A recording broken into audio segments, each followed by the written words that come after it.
अस्मद्गुरुभ्यो नमः।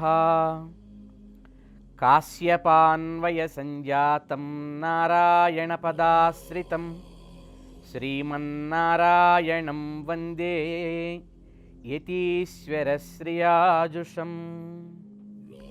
स्वच्छोर्ध्वपुण्ड्रविलसत्कमनीयफालं प्रज्ञासमञ्चितमृदुस्मितवक्त्रलीलं काषायदण्डपरिमण्डितभव्यकायं श्रीजीयराख्ययतिशेखरमानतोऽस्मि। आपदामपहर्तारं दातारं सर्वसम्पदां लोकाभिरामं श्रीरामं भूयो भूयो नमाम्यहम्। मनोजवं मारुततुल्यवेगं जितेन्द्रियं बुद्धिमतां वरिष्ठं वातात्मजं वानरयूथमुख्यं श्रीरामदूतं शिरसा नमामि।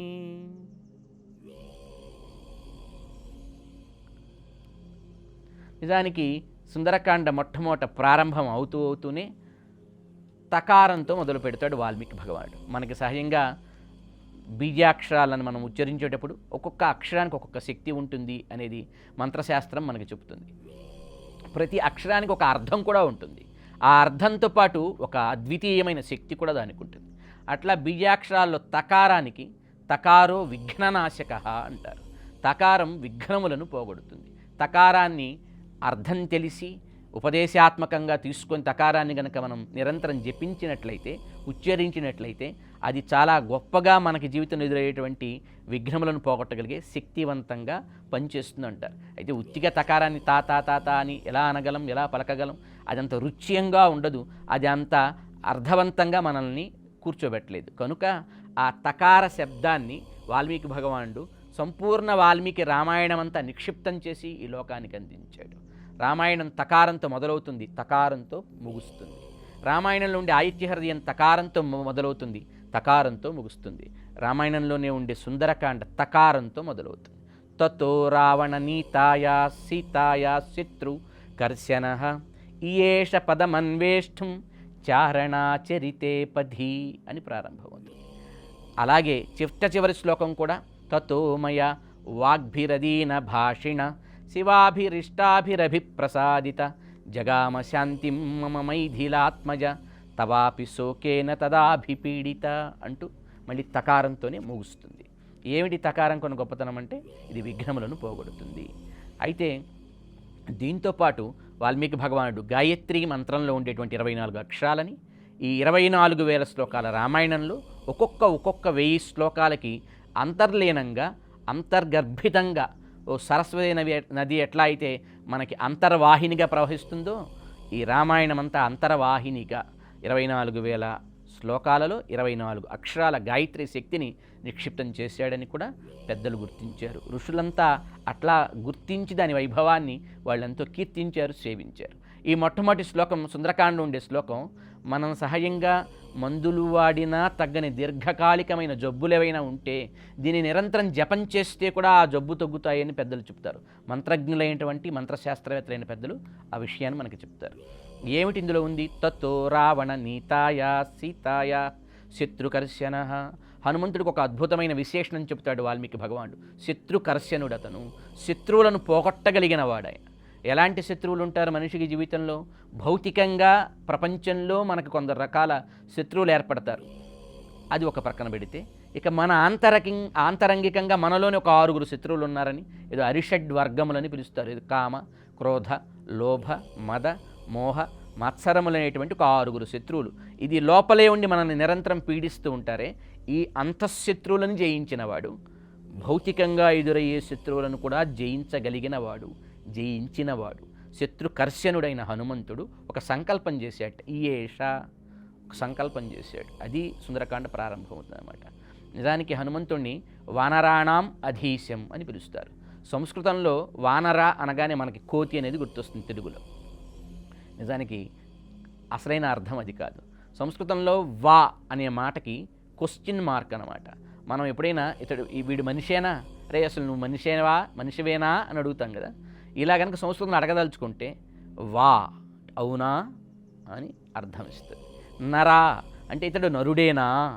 ఎవరిని మనం చూసినప్పుడు జీవితంలో సహజంగా ప్రపంచంలో గొప్ప పనులు చేసే మనుషులు కూడా మనలాగే ఒకే తలతో, ఒకే 2 చేతులతో, 2 కాళ్ళతో, మనకి ఎలాంటి శరీరము, ఎట్లాంటి అవయవాలు ఉన్నాయో, ఎత్తులోను, ఏదో వెడల్పులోను, బరువులోను, రంగులోను, రూపం యొక్క రేఖా విలాసాల్లో మార్పు ఉండొచ్చు, కానీ ఫండమెంటల్గా ఒక హ్యూమన్ బీయింగ్కి ఏమేమి అవయవాలు ఉంటాయో గొప్ప పనులు చేసే వాళ్ళకి కూడా అవే ఉంటాయి. సామాన్య పనులు చేస్తూ సాధారణంగా బతికేవాడికి అవే ఉంటాయి.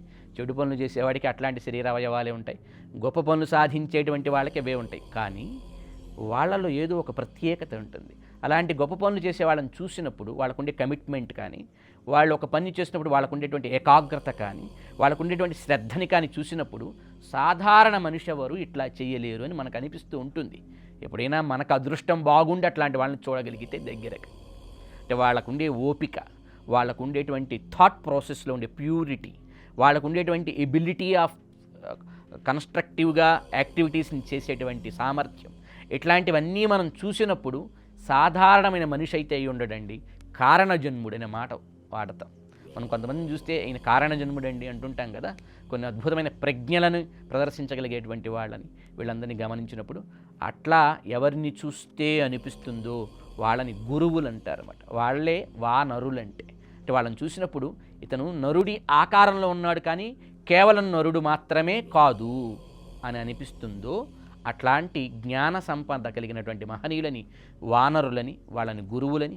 అలాంటి గురువులు ప్రపంచంలో ఎంతమంది ఉంటే అందరిలో కూడా వానరాణాం అధీశం, అగ్రగణ్యుడు, శ్రేష్ఠతముడని హనుమని పిలుస్తారు. అందుకే 1000 సంవత్సరాల క్రితం మనకి తిరుమల కొండ దగ్గర ఒక ఇబ్బంది ఏర్పడింది. ఈవేళ మనకి ప్రపంచ ప్రసిద్ధి చెందినటువంటి ద గ్రేట్ 7 హిల్స్గా చేసిన తిరుమల క్షేత్రం 1000 ఏళ్ల క్రితం యాదవరాజు అనే ఆయన పరిపాలనలో ఆ ప్రాంతమంతా ఉండేదన్నమాట.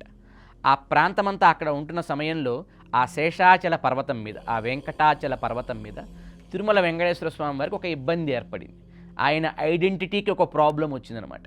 అసలు ఈయన తిరుమల వెంకటేశ్వరుడేనా కాదా అనేటువంటి సిచ్యువేషన్ ఆనాడు ఏర్పడితే, అప్పుడు శ్రీరంగ క్షేత్రంలో వేయించేసి ఉన్నటువంటి భగవద్ రామానుజుల వారు కాలినడుకన శ్రీరంగం నుంచి తిరుపతికి వచ్చి ఆ ప్రాబ్లం వచ్చినటువంటి దాన్ని క్లియర్ చేస్తూ ఒక 16 రోజుల పాటు అక్కడ ఉండి ఆయన శాస్త్రీయమైన ప్రమాణాలన్నింటినీ చూపించి ఈ కొండ మీద ఉన్నది వెంకటేశ్వరుడే అని నిరూపించి నిర్ధారణ చేశాక ఆ కొండ మీద వ్యవస్థనంతా కూడా ఆయన బాగు చేశారట. ఇది చరిత్ర.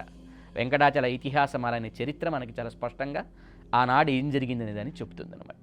1000 ఏళ్ల క్రితం జరిగినటువంటి చరిత్రని ఆనాడు ఒక సంస్కృత పండితులు తానే రిపోర్టర్గా మారి, ఈవేళ ఇప్పుడు టీవీలు లేకపోతే ఇప్పుడు ఛానల్స్, ఇప్పుడు టెక్నాలజీ ఇప్పుడు ఉంటే ఉండవచ్చును, కానీ ఆనాడు వారు ఈ 16 రోజులు జరుగుతున్నటువంటి ఆ ప్రక్రియ మొత్తాన్ని కూడా వారు అద్భుతంగా ఒక షార్ట్ హ్యాండ్ లాగా ఆనాడు అక్కడ ఏం జరుగుతుందో గమనిస్తూ దాన్ని చాలా డీటెయిల్డ్గా ఆయన ఇలా జరిగింది అంటూ ఒక పుస్తకంగా వెంకటాచల ఇతిహాసమాల అనే గ్రంథంగా సంస్కృతంలో రాసి మనకు అందించారు ఆ చరిత్రని.